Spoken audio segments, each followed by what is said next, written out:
Bawaslu Republik Indonesia, Bapak Agung Bagus Tiditayu Indra Atmajuan, Imron, Subkoordinator Publikasi dan Pemberitaan Bapak Haryo Sudrajat, juga yang saya hormati karena berjalan dengan aman, lalu kemudian juga tertib dan tentunya demokrasi. 32 menit sudah.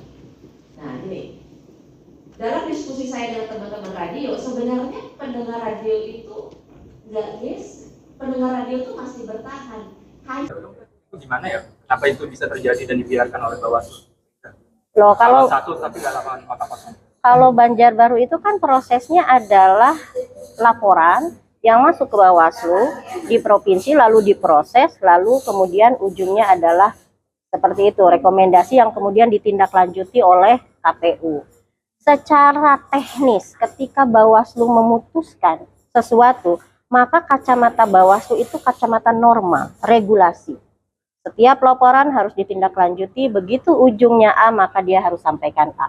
Bahwa konsekuensi teknisnya itu sepenuhnya menjadi kewenangan KPU.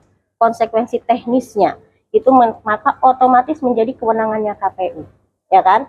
Sehingga dalam konteks ini, apakah kemudian KPU tidak punya rujukan? Sepanjang yang kami tahu ada juknis juga di KPU, juknis yang menyatakan suaranya menjadi suara yang tidak sah. Lalu batu ujiannya apa dalam situasi hari ini? Kemudian begitu orang ramai. Sebenarnya teman-teman juga kan peristiwa ini jauh sebelum hari pemungutan suara kan? Sebenarnya, tetapi dia sudah melampaui 30 hari. Sehingga secara teknis, kalau kami bertanya ke KPU, secara teknis memang tidak dimungkinkan untuk pencetakan surat suara ulang gitu. Sehingga dalam konteks ini ketika ada orang merasa keadilannya tidak terpenuhi, maka dia dipersilahkan menempuh upaya hukum lainnya. Bawaslu-nya sendiri dalam konteks ini melakukan kerja-kerja berdasarkan norma. Ada laporan, kita proses. Kewenangannya di mana? Di Perbawaslu. Perbawaslu siapa yang bikin? Perbawaslu semua orang terlibat. Ya, Komisi 2 ada harmonisasi di Kemenkumham, semuanya.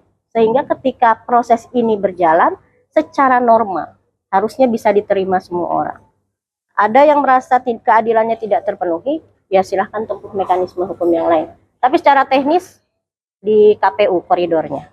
Soal penurunan tingkat partisipasi.